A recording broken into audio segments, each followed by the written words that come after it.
जो no sir कह रहे हैं पहले उनकी हाल खींची जाए। अभी तक टेस्ट नहीं दे पाए हो, इसका मतलब समझते हो? इसका मतलब ये हुआ मेरे दोस्त कि तुम मक्कार हो, मक्कार। तुम्हें अपने सपने की चिंता नहीं है, तुम्हें अपने एम की चिंता नहीं है कि हम डॉक्टर कैसे बनेंगे। तुम्हें सिर्फ सपने देखने की चिंता है, उनको पूरा करने की बिल्कुल चिंता नहीं है, बिल्कुल चिंता नहीं है। नहीं तो अब तक तुम टेस्ट दे लेते, अब तक तुम टेस्ट दे लेते। जिन बच्चों ने टेस्ट नहीं दिया है, अगली बार से मैं टेस्ट उनको दूंगा ही नहीं, उनको दूंगा ही नहीं। 15 क्वेश्चन मुझे भी बनाने पड़ते हैं, डेली 2 क्वेश्चन नए बनाने पड़ते हैं और 15 क्वेश्चन ये नए बनाने पड़ते हैं। क्या ये शेड्यूल में शामिल है? क्या ये तुम्हें बताया गया था कि ये चीज दी जाएगी? नहीं। ये शेड्यूल में शामिल है? नहीं। फिर भी मैं दे रहा हूं। क्यों? हम लोग एक्स्ट्रा एफर्ट मार रहे हैं कि नहीं, बेस्ट में से भी बेस्ट क्या हो सकता है वो किया जाए, और तुम मक्कारी पे उतरे हुए हो।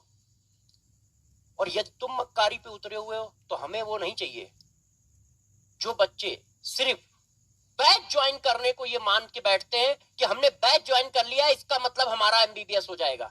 ऐसे बच्चों की जरूरत नहीं है, ऐसे बच्चों की जरूरत नहीं है। इस तरह से पढ़ाई करोगे तो बस पढ़ाई करते रहोगे जीवन में, ना तो डॉक्टर बनोगे ना कुछ बनोगे। 4 दिन से पेपर पढ़ा है और तुमने सॉल्व नहीं किया, अपनी जिम्मेदारियों से ऐसे भागोगे और फिर अभी 2 महीने बाद रोना शुरू कर दोगे कि सर बैकलॉग है, मेरे नंबर नहीं आ रहे हैं, हम डॉक्टर कैसे बने। भैया डॉक्टर बनना या ना बनना तुम्हारे ऊपर डिपेंड कर रहा है, तुम्हारे ऊपर डिपेंड कर रहा है।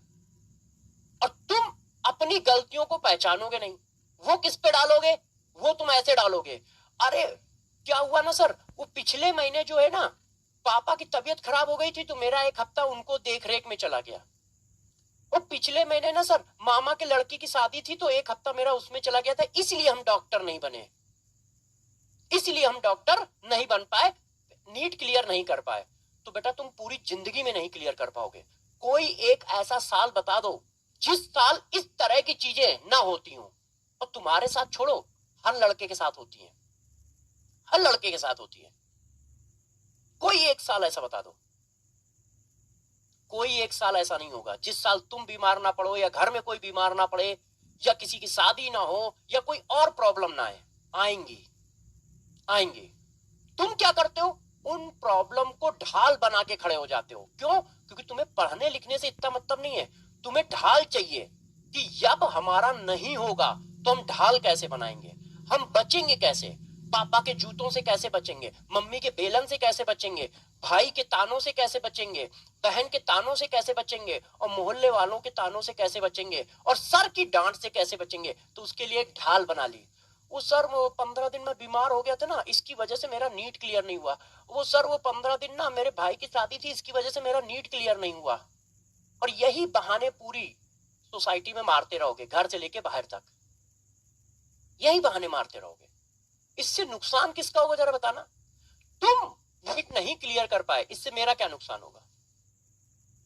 तुम्हारा नीट क्लियर नहीं हुआ, इससे तुम्हारे फादर का क्या नुकसान हुआ? वो तो अपनी लाइफ वैसे ही जी चुके हैं, 40-50 साल के हैं। जब तक तुम डॉक्टर बनोगे तब तक 60 साल के हो जाएंगे। 60 साल के बाद डॉक्टर मना कर देगा कि तुम कुछ खाना नहीं, तो तुम्हारे डॉक्टर बनने का उनको कोई फायदा थोड़ी है ज्यादा। तुम नुकसान खुद कर रहे हो। तुम एक्चुअल में हथियार ऐसे नहीं ऐसे पकड़ के बैठे हो और साथ में कह रहे हो कि मुझे बचाओ, और मारते भी जा रहे हो अपने, और कह रहे हो बचाओ भी। तो भैया तुम अपने को खुद घायल कर रहे हो। हम लोग नहीं बचा पाएंगे तुम्हें, हम लोग नहीं बचा पाएंगे तुम्हें। एक कहते हैं ना सेल्फ गोल करना, तो सेल्फ गोल कर रहे हो।